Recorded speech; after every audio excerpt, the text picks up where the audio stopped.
السلام عليكم ورحمة الله وبركاته. أعوذ بالله من الشيطان الرجيم. بسم الله الرحمن الرحيم. الحمد لله نحمده ونستعينه ونستغفره ونعوذ بالله من شرور أنفسنا ومن سيئات أعمالنا. من يهده الله فلا مضل له ومن يضلله فلا هادي له.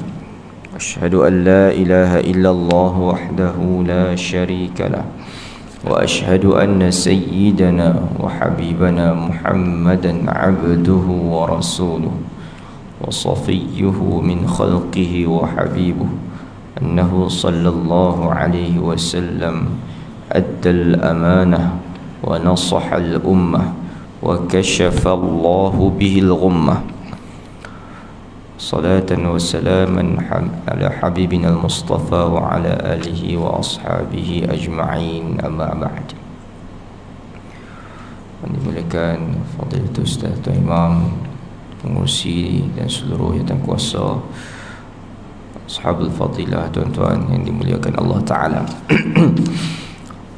Pertama sekali kita panjatkan rasa syukur kepada Allah Ta'ala di pagi yang barakah ini. Mudah-mudahan Allah memberikan kepada kita taufik dan hidayahnya dan dapat kita salat berjemaah, dan Allah mudah-mudahan terimalah segala amal kebajikan, kebaikan kita. Amin. Kita insyaAllah sambung kembali bincangan kitab Fiqhus Sirah karangan Fadilatul Syekh Dr. Muhammad Sa'id Ramadan Al-Buti rahimahullahu ta'ala, yang mana pada pagi ini kita, saya ingat lama skip atau lama tangguh pengajian ni, kita telah berbincang tentang bagaimana Allah Ta'ala mentakdirkan bumi Arab itu atau Jaziratul Arab itu sebagai bumi untuk melantik seorang insan, ataupun kita kata untuk menjadikan tanah Arab itu satu medan pembinaan ataupun bertapaknya akidah Islamiyah, yang mana kita tahu seperti apa yang diterangkan oleh Syekh Ramadan Al-Buti ketika Islam bertapak di bumi Madinah seawal, maknanya ketika Nabi bawa itu, tamadun-tamadun selain daripada Arab ini telah berkembang jauh sebenarnya.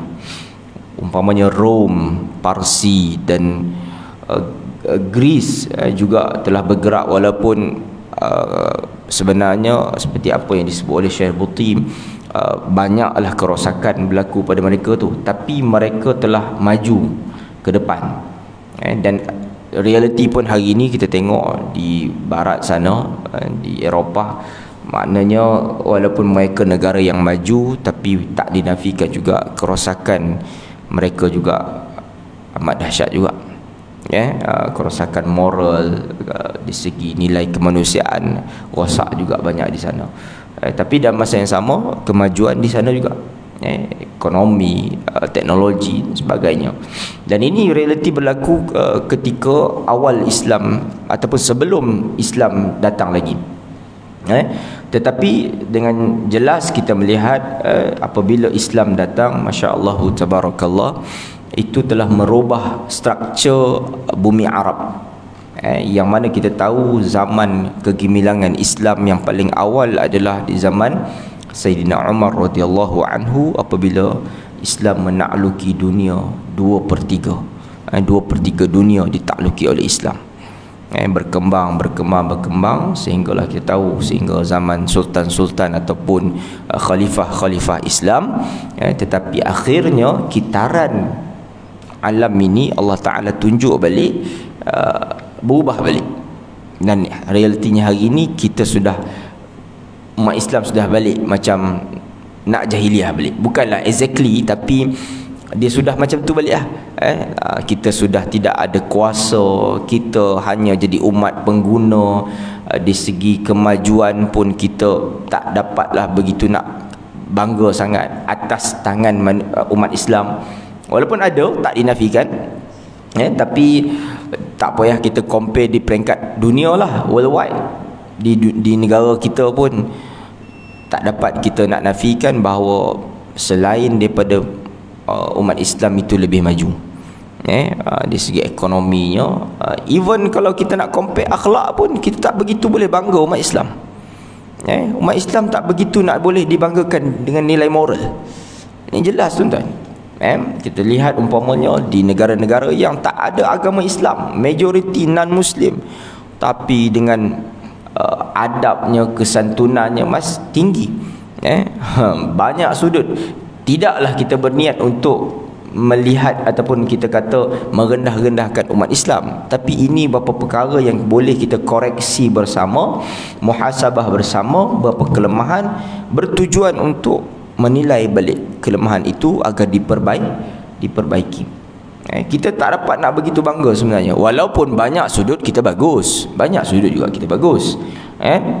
Tapi kita semua lihat hari ni, dengan kita tengok bagaimana Arab Saudi, akhir-akhir ni UAE dan beberapa negara Arab lain sudah banyak kenyataan-kenyataan untuk bergerak maju, tapi dengan kerosakan pula. Jadi kita ni pula di tanah air kita lain pula isu dia. Kedahsyatan indeks rasuah semakin mendadak. Kerosakan kehidupan masyarakat pun boleh tahan juga. Jenis sembelih mak ni macam setiap bulan pula dah nak dengar berita. Kemarin budak pergi bunuh anak dia, wallahu alam sama ada dia benar dirogol ataupun dia berzina. Kerana budak bawah umur ni kalau dia berzina, consider dia dirogol. Tak pasti sama ada dia sedar atau tidak dia mengandung. Boleh jadi ke dia tak sedar? Tapi katanya boleh jadi sebab dia tak tahu kan, tak tahulah. Dan lahir budak tu ditikamnya bayi tu. Ini tak boleh dipandang remeh sebenarnya. Kemudian kejap lagi saya nak bahas sikit tentang tajuk yang disebut oleh Syekh Ramadan, iaitu Nabi kita sallallahu alaihi wasallam adalah Nabi yang terakhir. Tetapi hari ini kalau tuan-tuan buka di YouTube ni, hari ini ni, bukan 20-30 tahun dulu, gerakan-gerakan batiniyah cuba mewarnai dimensi pengajian ilmu di media sosial. Dia tak bercakap di surau masjid lah, sebab dia tak boleh cakap, tapi puak-puak ni bercakap. Antara yang saya tengok kupasan dia, ni baru gini, bulan tahun lepas kot. Satu orang, tak tahulah, saya pun tak kenal lah, tapi di Malaysia cerita tentang Muhammad, Nabi kita SAW, tapi dia sebut apa? Muhammad yang ada pada badan kita. Pula dah huraiyo. Kepala kita ni mim, badan ni ha, bawah pusat ni mim, lepas tu kaki dal. Saya cakap ni ilmu apa ni? Kita bab solat tak selesai lagi. Tadi saya solat, ada lagi pakcik tu duduk tegak kaki kita yang rukuk. Time sujud duduk macam tu lagi. Tentang kita mazhab Syafi'i tak sah kaki tegak gitu. Dia mesti tapak kaki, betul tak? Kau saya salah? Macam mana Ustaz? Kan? Tapak kaki, tapi tapak kaki tak boleh lah. Makcik tapak kaki tak boleh time sujud kan?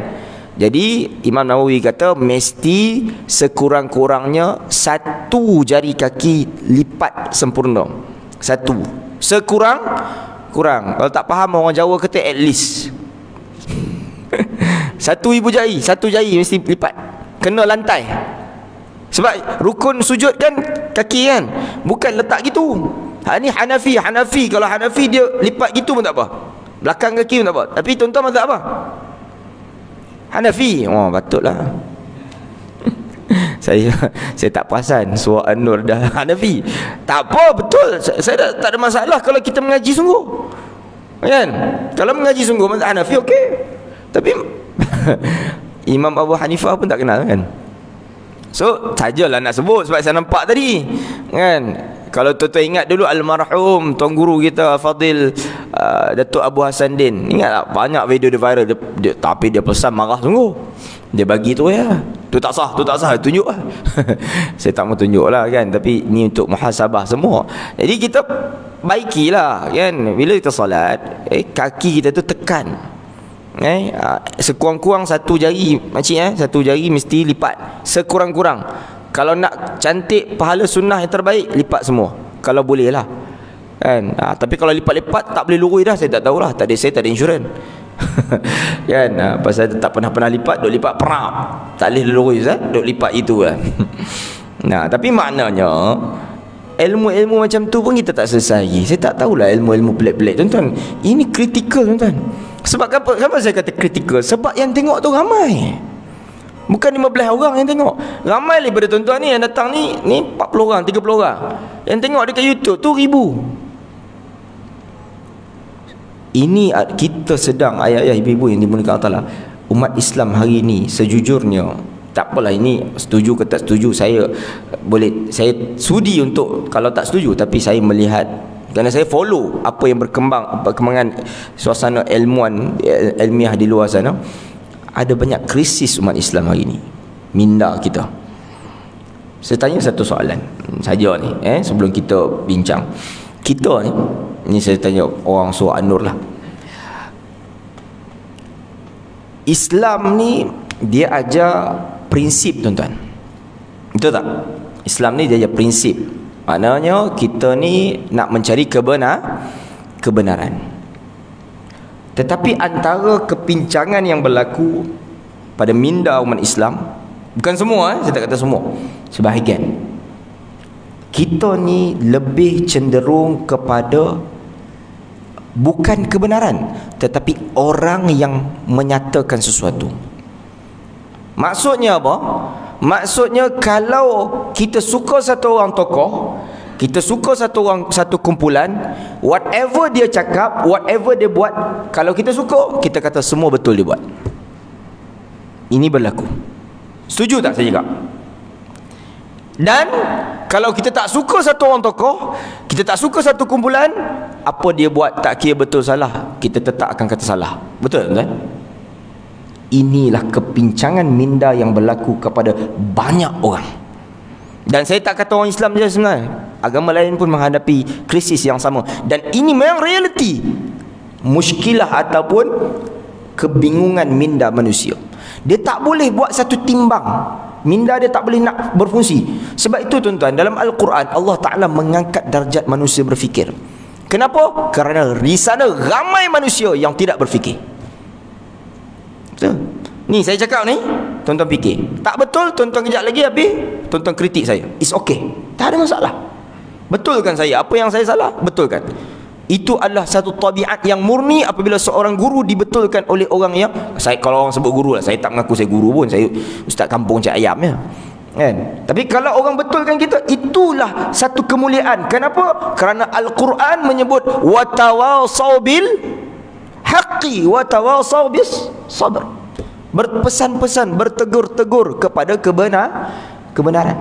Kita bukan jadi agama membuta tuli, follow semua benda. Kalau satu orang kita suka, semua betul belaka. Sebab apa? Kita suka dia. Hak kita tak suka, tak pernah betul, salah semua dia.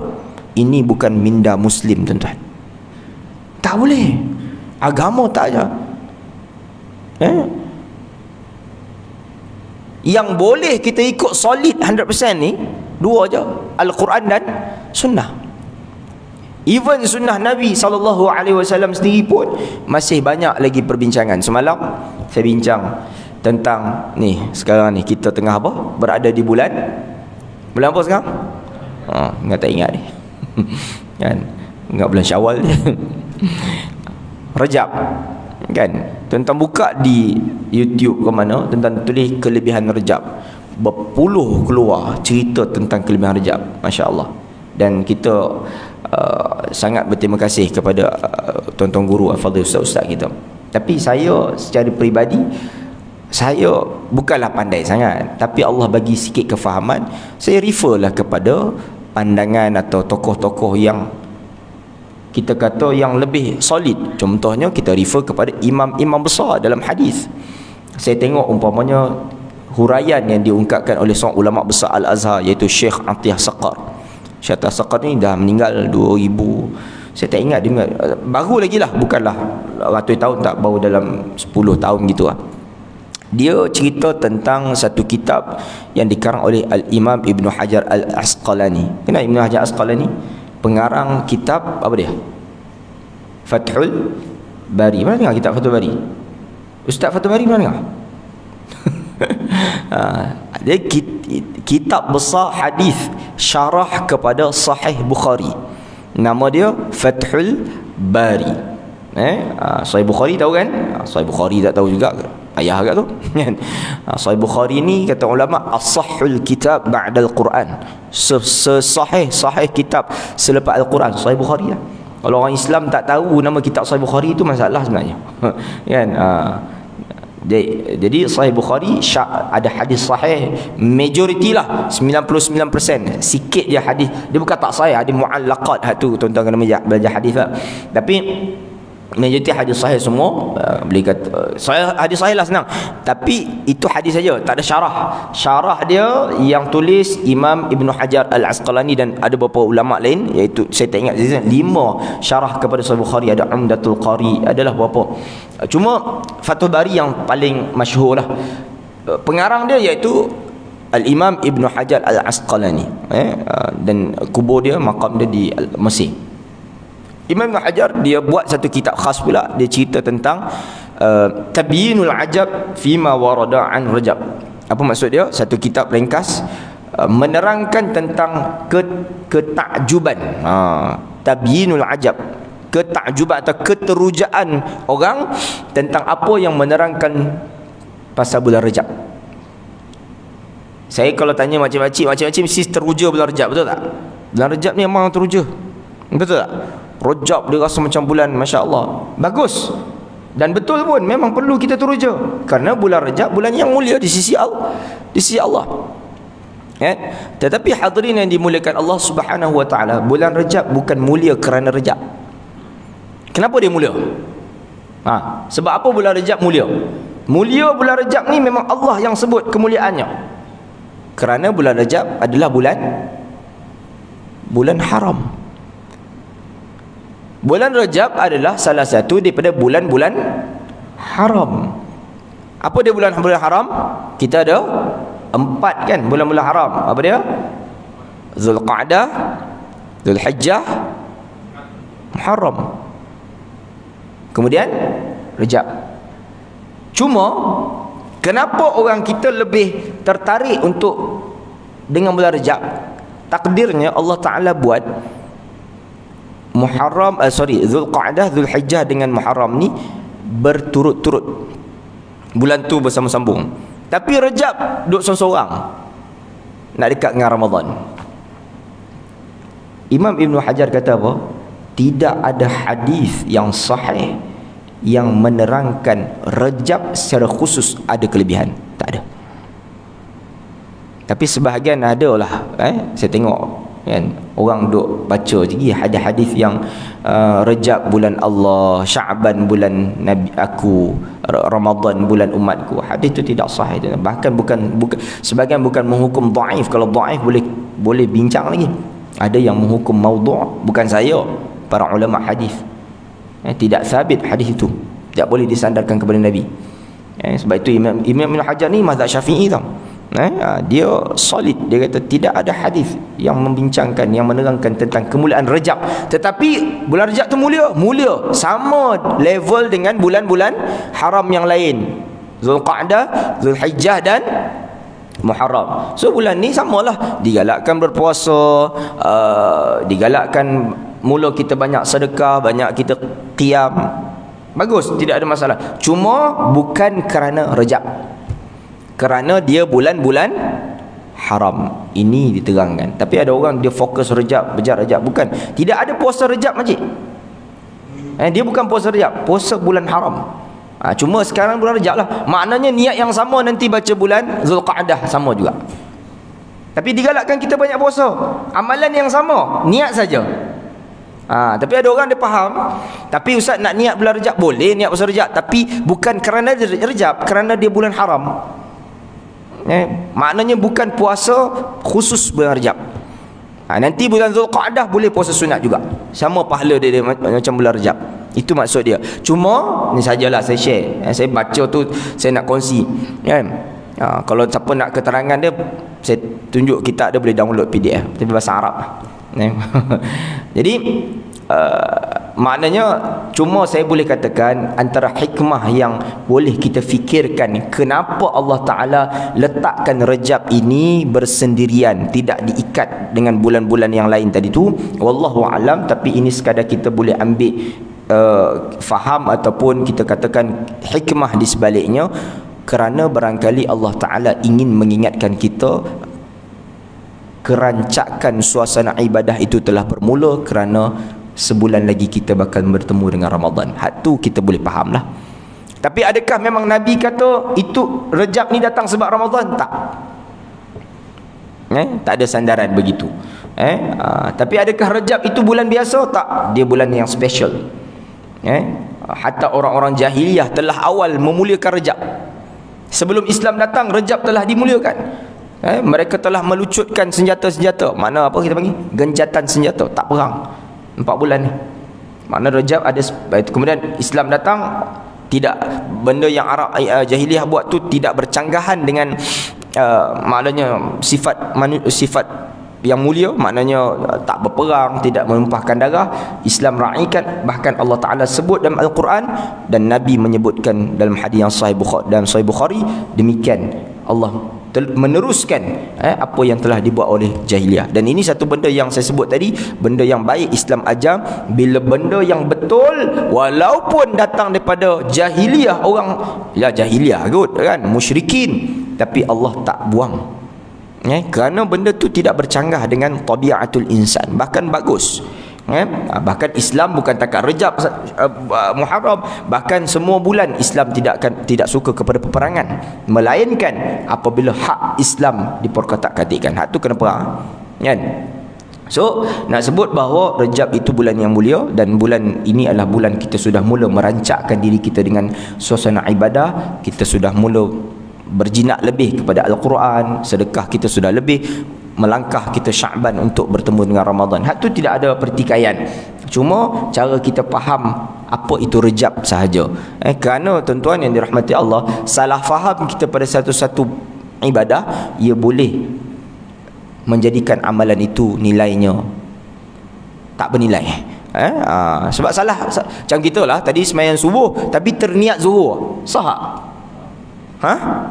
Macam itulah kan. Niat solat memang betul, duk ikut imam, tapi tak perasan rupanya niat solat maghrib, tak ada nilai, kena buat balik kan. Niat penting tu kan. Al-umuru bimaqasidiha. Baik, saya balik pada soal cerita tadi. So ini antara krisis pemikiran umat akhir zaman hari ni. Dia ramai orang mencari agama ni sebenarnya. Betul, ramai orang mencari agama sebenarnya. Tapi antara benda yang kita perhatikan, orang berminat kepada agama dengan dia punya style.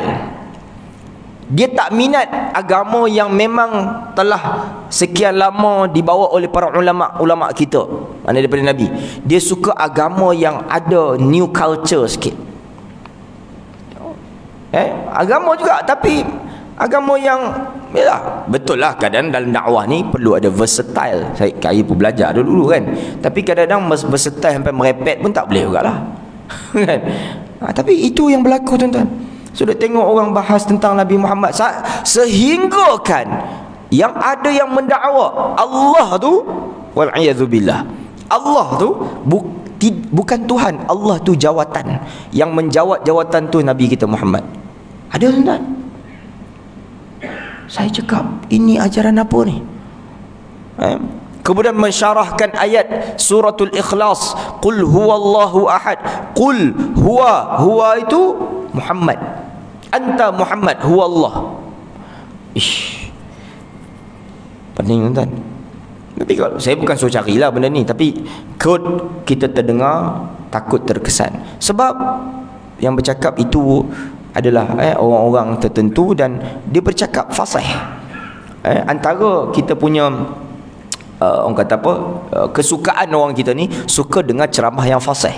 Maknanya ceramah yang sedap. Itu antara kita tak suka dengar ceramah yang straight, yang ilmu 100%. Sebab tu Wallahualam lah, saya tengok masa saya mengaji Al-Azhar dulu, jaranglah jumpa majlis ilmu ni banyak joke kan, banyak lawak-lawak ni, banyak ilmu lah, perbahasan ilmu. Tapi kalau kita di Malaysia ni ataupun di Nusantara ni, ceramah kalau tak ada lawak, orang komplain ustaz tu. Ustaz buat lawak sikit ustaz. Lepas tu orang datang nak dengar lawak ustaz tu.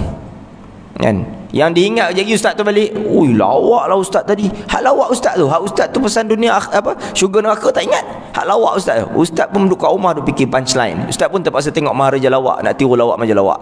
La ilaha illallah. Sungguh tu tuan. Kerana akhirnya dakwah ini, tidak semua saya kata, tapi sebahagian mencari publicity, cari orang suka. Ini tak tahulah, mungkin tak apalah orang setuju tak setuju saya cakap, tapi itu saya punya sekadar pengamatan lah. Saya duk follow, tapi bila saya tengok balik saya rasa ini tak boleh. Saya tak tenang jiwa saya nak buat cara macam tu. Rasa macam tak apalah. 10 orang dengar kita cakap, tapi kita cakap benda yang betul, yang tak berlebih-lebihan, itu lebih menenangkan daripada kita suka ramai orang dengar tapi kita duk fikir nak buat itulah, nak cakap pelik-pelik lah apalah. Itu adalah ustaz tepi kata balik mandi safar boleh lah apa. Orang habis dah cerita bab mandi safar, pergi cerita balik. Orang tak dah lupa dah bab mandi safar ni. Tak tahulah. Tapi orang duk kata oh bagus belakang. Tu saya kata tadi, kita ni, saya tak ada masalah. Saya mana-mana tokoh saya sanjung atas kepala saya. Maknanya semua orang bagus. Saya kata semua orang bagi manfaat kepada agama. Tapi saya kata saya tak boleh terima ungkapan semua orang. Tak kira lah.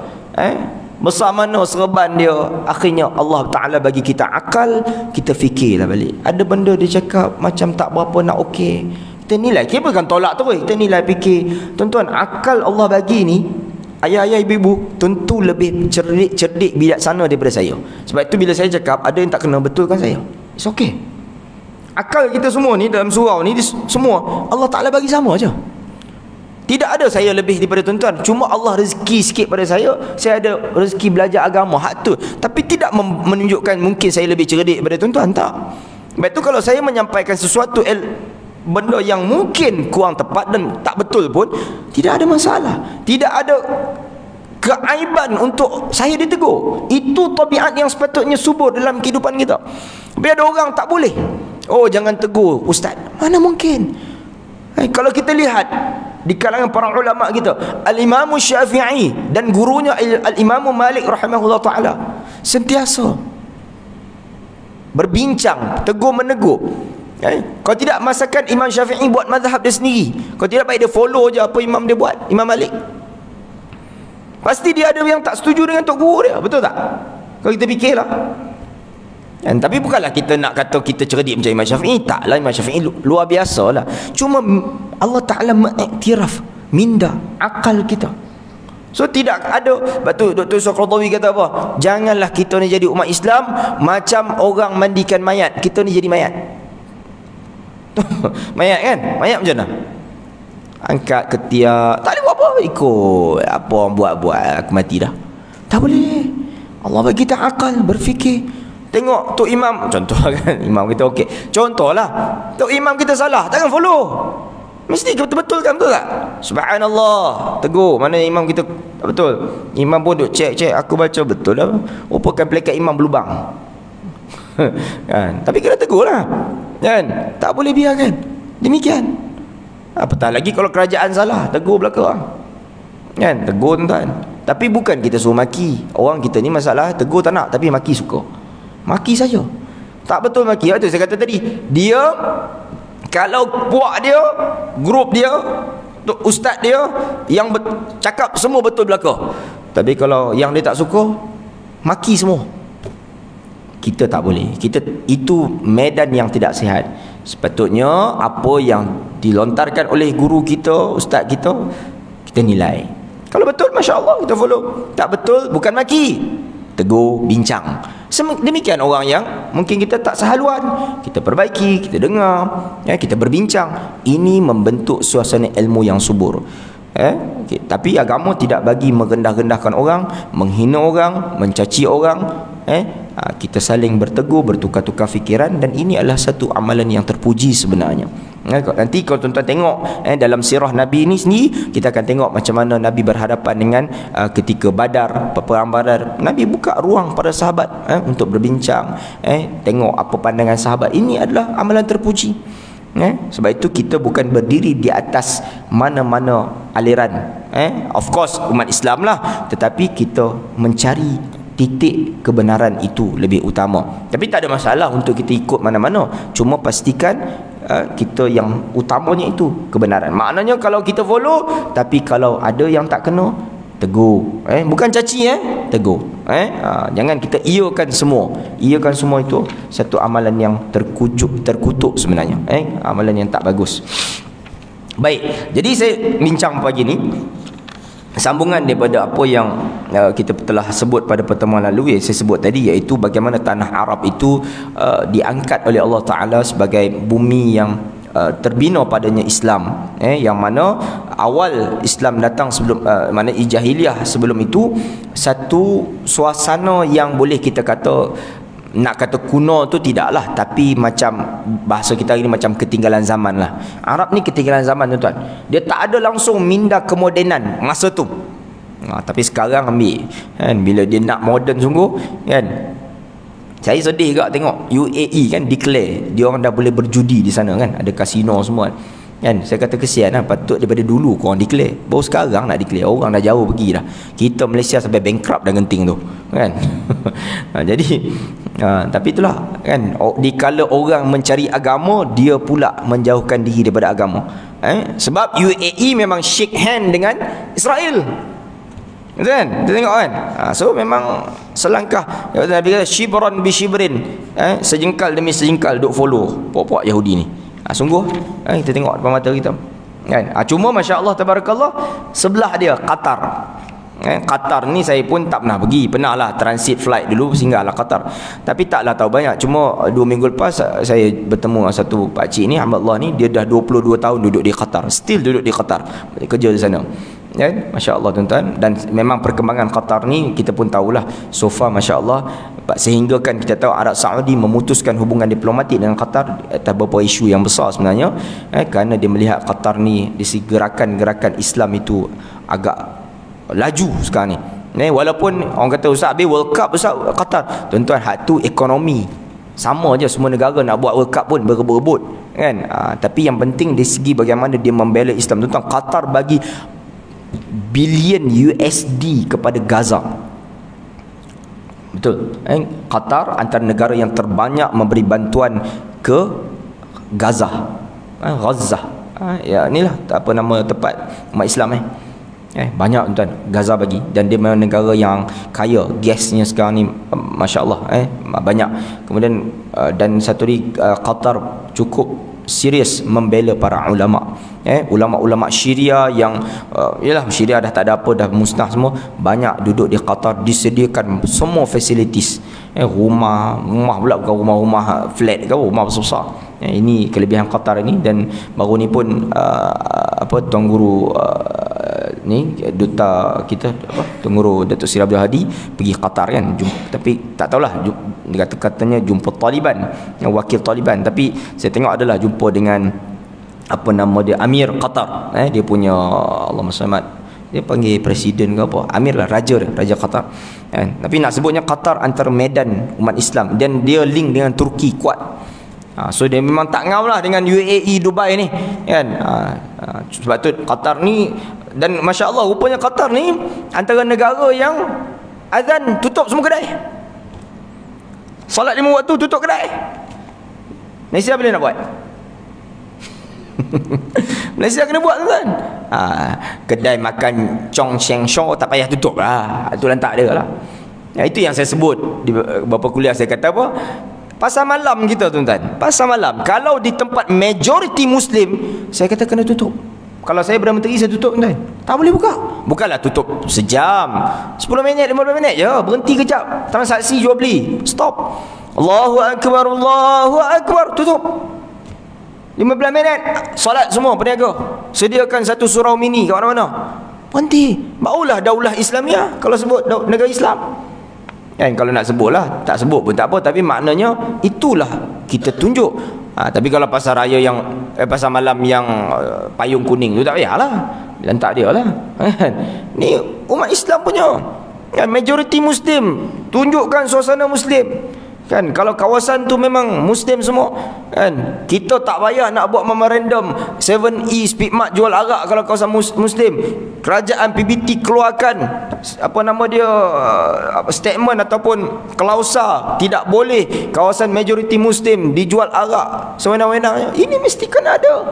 Tapi sekarang ni nak kena pergi tempat ni, oh kami ustaz KRT lah, AJK Masjid kena hantar memorandum ke Tokek Speedmart lah. Nah, kita negara Islam kot. Sejujurnya sepatutnya tuan-tuan, arak memang langsung tak boleh dijual di kedai-kedai runcit, kedai-kedai ni terbuka. Arak ni kalau ikut memang kena jual di premis arak 100% 100% semata-mata. Sepatutnya begitu. Tak boleh arak jual kat Tesco, tak boleh arak, tak boleh. Melainkan dia ada kedai khas arak. Hatu lantak engkau lah kau nak duduk situ puak-puak ni. Kan? Tak boleh arak dia jual kat 7E. Cashier orang apa? Orang apa tuan? Cashier cantik ya, budak Melayu kita tolak. Budak Melayu pula janggut siap kenapa boleh janggut? Sunnah, dia tolak arak. Macam mana? Scan arak. Sedih. Kita bukan duduk dekat New Zealand, bukan duduk dekat negara kafir, negara Islam ni. Tak tahulah, kan, saya sebut ni kat sini, kan, tapi kan benda ni nak kena buat, kan, very serious, kan. Mana maruah kita orang Islam? Tapi kita ini puak-puak ni, kita ada kuasa kot. Buatlah, bukan kita larang jual arak, tak larang, jual di tempat yang khusus, itu saja. Satu. Yang kedua saya sebut ni yang meninggal berapa, 4 orang kan, yang di Mempaga 2 minggu lepas tu. Saya compare, saya tengok isu dengan yang meninggal di Kesas tu. Kesas yang satu lagi yang 9 orang tu kan. Cuma yang di Kesas tu satu, ya, dua-dua tragis lah, menyedihkan. Cuma di Kesas tu dia, Allah alam lah kalau tengok cerita tu, hilang kawalan, jalan licin, hujan kan. Qadar Allah, maknanya salah tetap salah sebenarnya. Kalau ikut Islam dia kena bayar diat, tapi dia tidak dihukum bunuh sengaja lah, mudah-mudahan dia tak berdosa lah sebab dia tersilap, tapi dia kena bayar ganti rugi nyawa, kalau ikut Islam. Tapi yang di Mempaga tu tak boleh, hak tu lain. Kenapa kita kata lain? Sebab polis sahkan pemandu tu positif metafenin, nampak yang dadah tu kan, hak tu lain. Sebab yang itu clean, yang di Kesas tu katanya urin dia bersih, tak ada dadah. Tapi yang mati langgar welfare tu, tu tak boleh tuan-tuan. Lepas tu saya kalau tak tahulah, saya kalau jadi menteri besar ke PM, saya pergi jumpa yang tu waris tu, atas dasar saya rasa macam perit, sebab dia mati. Ajal saya tak bincang lah, itu Allah punya kuasa. Cuma sebab daripada satu pemandu yang telan bendalah tu, atau kalau ais tu dia bukan telan, dia adalah cara dia, tapi dia perkena benda tu dulu, lepas tu buat kita pilanggar mati orang. Hak tu sangat berat sebenarnya. Lepas tu kita tak tahulah kerajaan berapa kali nak tukar, nak pindah undang-undang pemandu mabuk apa-apa semua ni, tak tahu bila nak sudah. Bila ni bunyi memang bagai macam nak runtuh semua benda, tapi implement tak ada pun. Kita tengok macam tu lah, duk berapa banyak orang mabuk tengah jalan, duk langgar sana sini, hak macam tu je lah. Elok 2-3 bulan lepas balik kawan tu. Tuan-tuan, ini satu situasi yang kritikal. Bukan isu mati tu khalas, Allah memang takdir dah, tapi sebab itu mesti diatasi. Kita tengok kalau di polis, Masya Allah, tunjuk rampasan dadah berjuta-juta, Alhamdulillah. Tapi kita pun sedih kalau betul berjuta-juta ni yang bertebaran lagi ni, Anak muda kita yang sembelih mak, kan, berapa bulan depan mak mana pula nak kena sembelih, wal'iyazubillah. Satu di Kedah ujung tahun lepas, kemudian baru ni di Kuala Selangor. Jadi macam, tolong please lah, ini bukan benda kecil. Jangan sibuk nak PRN je. Pening tu kan. Saya tak tahulah, benda ni saya tengok very critical, kan. Tapi tak tahu puak-puak ni, kan, masih duk bertelagah itu ni, kan. So ini benda-benda yang mesti kita fikir untuk ummah ini. Tak boleh dibiarkan. Sebab tu saya kata generasi anak-anak muda very serious, mesti diberi tumpuan lebih. Tuan-tuan yang datang masjid surau ni pemuda ke petua, tuan-tuan? Mana anak-anak kita, tuan-tuan? Tolong jawab. Mana anak-anak muda kita? Anak-anak tuan-tuan kat rumah sekarang buat apa? Tengah talaki Quran ke? Tengah talaki dengan selimut? Ini tak boleh dibiarkan sebenarnya. Tuan-tuan, anak saya dari satu, saya kejut subuh, saya tak biar. Tu cucu tuan-tuan bangun subuh tak begini? Kena bangun. Nabi suruh bangun. 7 tahun kena bangun subuh. Saya sebelum keluar, saya kejut, kan, hari-hari. Sekolah ke tak sekolah, kena solat subuh. Dia satu. Ada orang dia satu ni, tak apalah ustaz, dia satu. Tak boleh. Agama suruh kita kejut. Sebab tu nanti di umur 10 tahun pun tuan-tuan biar je. Baru 10 tahun ustaz, belum balik lagi. Nanti ala ustaz baru 15 tahun ustaz, belum 20 tahun. Ala ustaz baru 20 tahun ustaz, belum lagi umur 30 tahun. Saya dulu umur 40 pun solat. Ampui. Ini yang banyak tuan-tuan berlaku. Tu kita nak bercakap tentang integriti soal. It's nothing macam tu. Tak ada apa. Kita sedang membiarkan kerosakan selangkah demi. Sebab itu Nabi kata, idza wussidal amru ila ghairi ahlihi fantadhiris sa'ah. Apabila sesuatu amanah itu diberikan kepada bukan ahlinya, bukan orang yang memang layak di segi integritinya, kesungguhan dia buat kerja, maknanya nilai kehidupan dia yang bagus, Nabi kata fantadhiris sa'ah, tunggu saat kehancuran. Kita macam itulah. Jadi ini sebab saya share ni, sebab nak cerita tentang Rasulullah ni, tentang Nabi lah, tapi Nabi ni nak agama ni nak realiti hidup kita ni. Itu yang saya share benda-benda begitu supaya yalah kita cakna bersama. Baik, kita bincang sikit bahawa Nabi SAW ni of course adalah Nabi yang terakhir. Mana mungkin tak boleh langsung ada satu statement yang kot ada orang nak longgar-longgar sikit. Ni akhir zaman ni, ya, Nabi Isa cerita lain. Nabi Isa itu cerita lain. Tapi bukan Nabi Isa khatamun Nabi. Khatamun Nabi baginda sallallahu alaihi wasallam. Nabi Isa turun melekapkan syariat, atau bukan maksudnya menghancurkan kebatilan, merosakkan, memusnahkan semua kebatilan di akhir zaman. Itu cerita lain. Tapi baginda sallallahu alaihi wasallam telah melengkapkan segala prinsip, nilai kehidupan, syariat komplit, dan tidak ada satu elemen pun boleh sesiapa dakwa kot nak bawa ni ada tokoh kemudian datang macam cerita bawa karakter macam Nabi. Ini hati-hati. Saya bila satu baru juga tahun ni ke hujung tahun lepas, satu majlis tu, tak mau sebutlah kat mana, ni ada ucapan dari YouTube ada. Dia cerita, satu orang hamba Allah tu cerita, dia buat macam mana, wallahu alam lah. Saya pun tu kata kecelaruan tuan-tuan. Dia cerita apa? Oh, ni majlis selawat, tutup lampu. Kita ni nak tahu Nabi SAW datang tak majlis kita, buat macam mana? Tabur beras. Kejap lagi tutup lampu, dekat beras tu ada kesan tapak kaki. Tu Nabi datang. Tuan-tuan, nak jadi apa nilai agama hari ni? Ini kalau tuan-tuan buka kitab-kitab ulama kita tak temui tuan-tuan benda-benda macam ni. Melainkan akhir-akhir ini dia sudah jadi satu fenomena. Kawan ni nak cerita jumpa Nabi, kawan ni, ya Allah Akbar, come on lah. Kita kalau Allah bagi rezeki nikmat jumpa Nabi tuan-tuan, simpan diam-diam rezeki kita. Bukan untuk dicakap dekat orang khalayak apa. Akhirnya, oh memang tadi aku jumpa Nabi, lah. Tak, dia jadi macam satu. Nabi SAW pertama telah wafat, dan tidak menjadikan hina pun satu orang tu tak bertemu dengan Nabi. Tak hina tuan-tuan, sebab Nabi dah wafat. Orang wafat boleh jumpa tak? Tak boleh jumpa, melainkan Allah bagi rezeki yang macam tu lah kan. Tapi normalnya tak boleh jumpa lah. Mana boleh jumpa, nampak kan. Tapi hari ni semua nak dakwah jumpa Nabi kan. Tapi yang kita bincang, bagaimana kita nak menyuburkan hidup kita dengan menghidupkan sunnah Nabi, ajaran baginda SAW. Hak tu yang paling utama. Bukan doa asyik, oh ni tak tahu.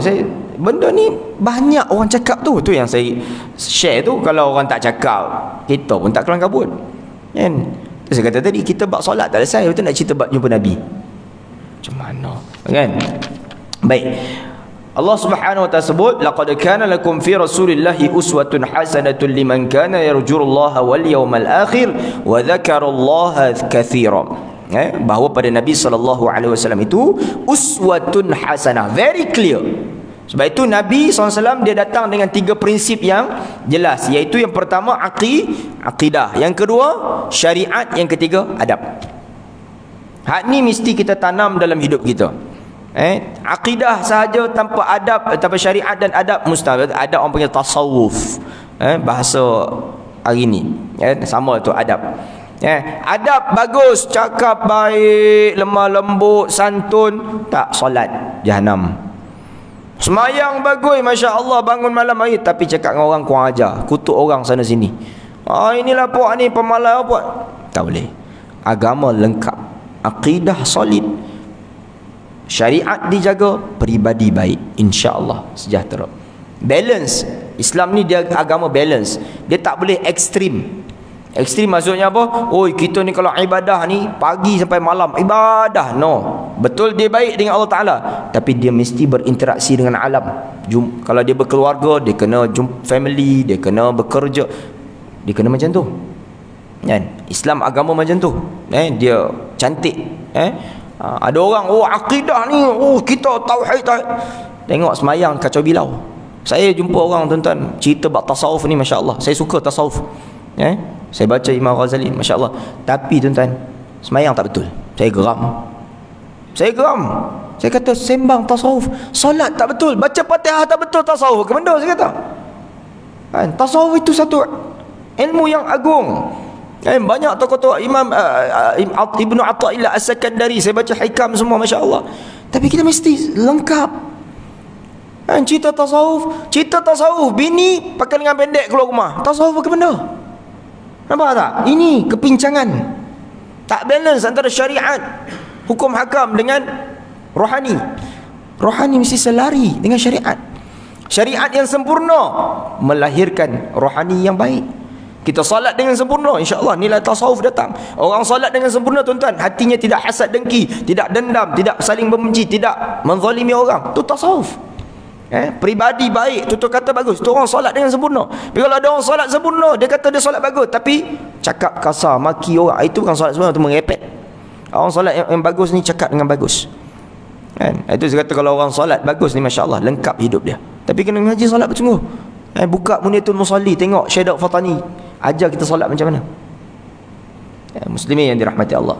Jadi ini asas yang mesti kita bina untuk kita faham bahawa struktur kehidupan kita ini mesti cantik, tersusun rapi, dan itulah anjuran agama kita yang dibawa oleh baginda sallallahu alaihi wasallam.